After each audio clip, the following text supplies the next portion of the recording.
Hey there, welcome to Decoding the Digital Lab with CSols, the podcast that offers strategies and valuable insights on data driven LIMS and ELN projects. I'm your host, Megan Pettyjohn, and in this series, we're sharing insights and knowledge from consultants on the front line. In today's episode, we're kicking off the new year by diving into the world of a LIMS developer. We'll take a look behind the curtain to give you a clearer picture of what to expect from your next LIMS project. Joining me today is Cody McCachran, a LIMS developer who has heard just about every LIMS build request there is under the sun. Hey, Cody, thanks for joining me today. Yeah, thanks for having me, Megan. I am so excited to have you on for this episode. We get to drill into your mind to shed some light on the real world experiences, going beyond best practices and getting real about what's really happening in the midst of deployments. Yeah, I'm excited as well. Yeah, I've got plenty of lessons to share. Awesome. Okay, well, let's dive into it. All right, so you have done several major implementations, especially in the quality vertical. Let's start with the basics. I know I said no best practices, but at least let's give a little bit of background. What are some best practices when implementing a LIMS? I would say at its core, best practices means using the LIMS as it was designed, kind of following the standard workflow and sticking to out-of-the-box configuration. It's the most efficient and future-proof way to run the system. Okay, that seems pretty straightforward and doable. But what usually ends up happening? Well, oftentimes, teams will adjust the limbs to fit their existing, sometimes older workflows, or they'll start adding customization pretty early on.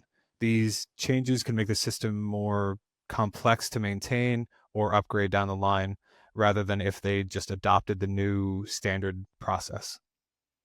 Yeah, and I can imagine that's got to be frustrating for you as a developer. They bought this lens to improve their workflows, but instead they're actually building it to work exactly the way their older processes do. So, what do you wish they would do instead? I would say I would wish that they would be more open to updating the workflows in the lab to work with the new system. Most of the time, the system has to fit exactly what's happening in the lab, but if we can tweak the system and the lab processes, things would run a lot smoother. And I imagine that time and cost can play a role in the number of customizations or configurations that are carried out too. So, when comparing time and materials versus a fixed price project, how do they affect decisions and decisions being made?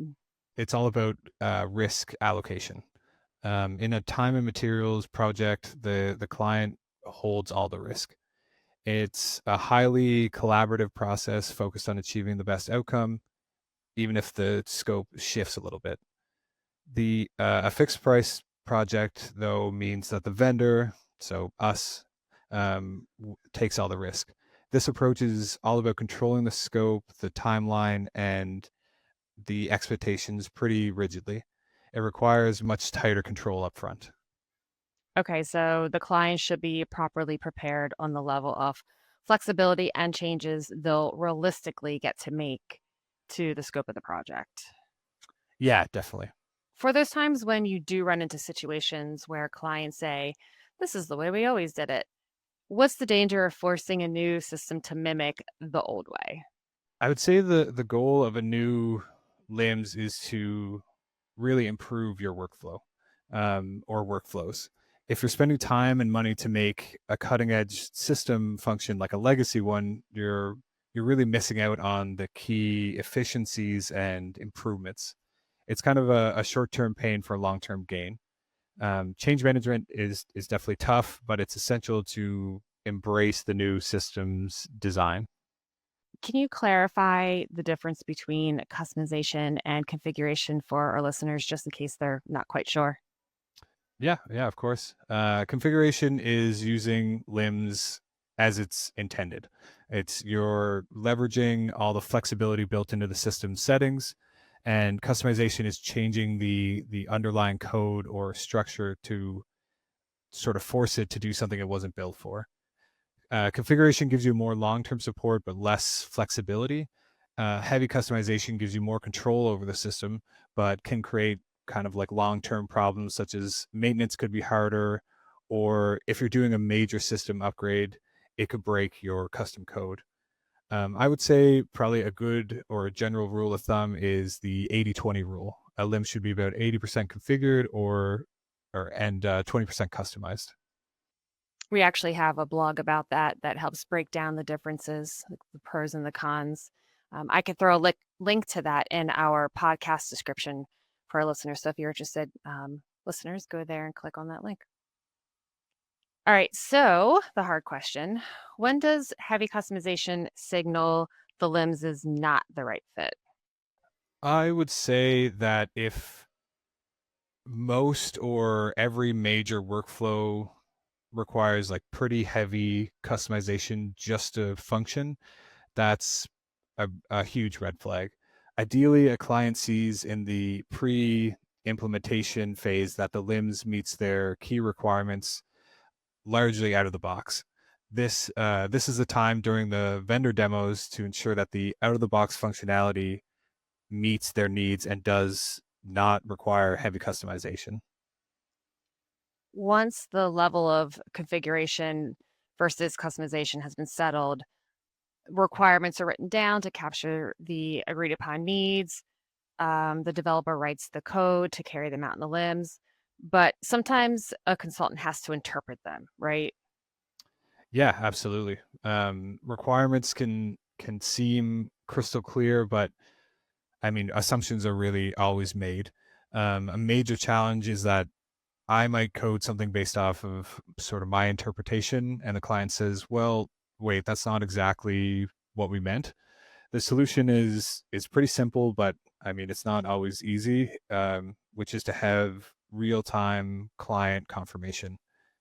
Your change manager probably should have included this in the processes to have regular check-ins and frequent sort of small demos, ensuring we're meeting the actual need, not just kind of my interpretation of the written requirement. Okay.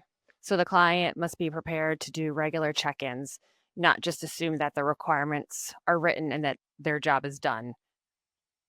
I guess I suppose it really just helps the client in the end with user adoption, right? The end users will have a system that truly makes their work more efficient. What else can be done better on the client side to help make this part of the implementation run smoother? Biggest gap is often a lack of dedicated client side technical experts and business analysts.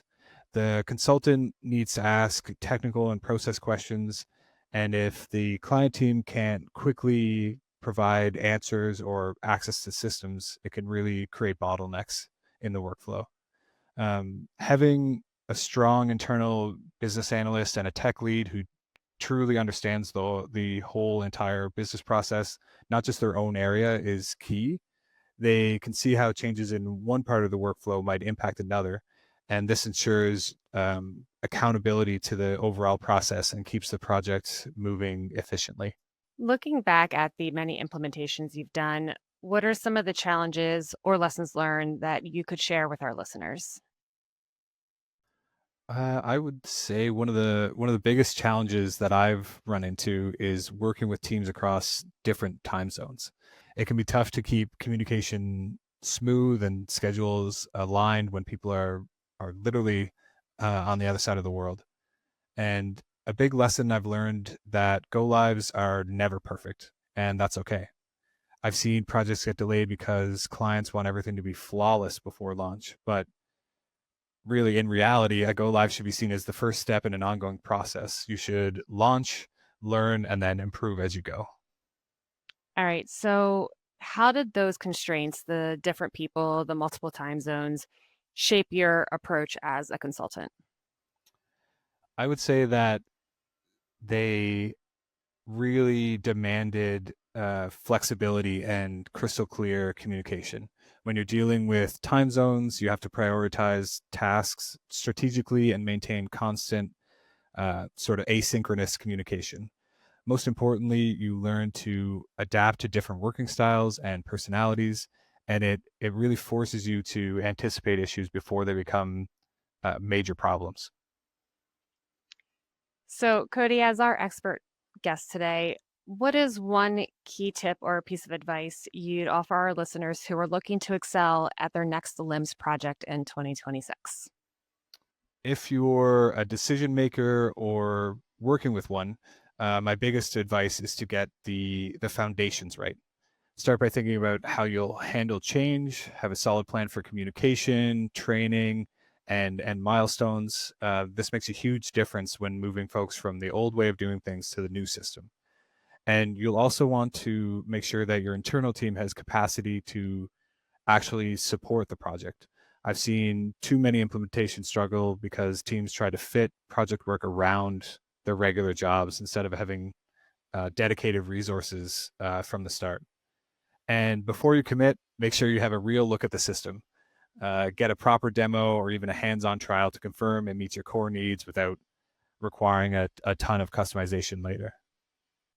That is great advice, Cody. Thank you so much for sharing your experience and giving our listeners a realistic look at what the LIMS implementation journey looks like.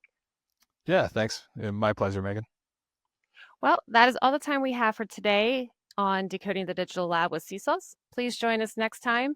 Hit the follow button if you're enjoying this content. We also have a newsletter that highlights current events. It's free to sign up. You can click the link in the bio of Spotify or YouTube, or you can use the URL on the screen.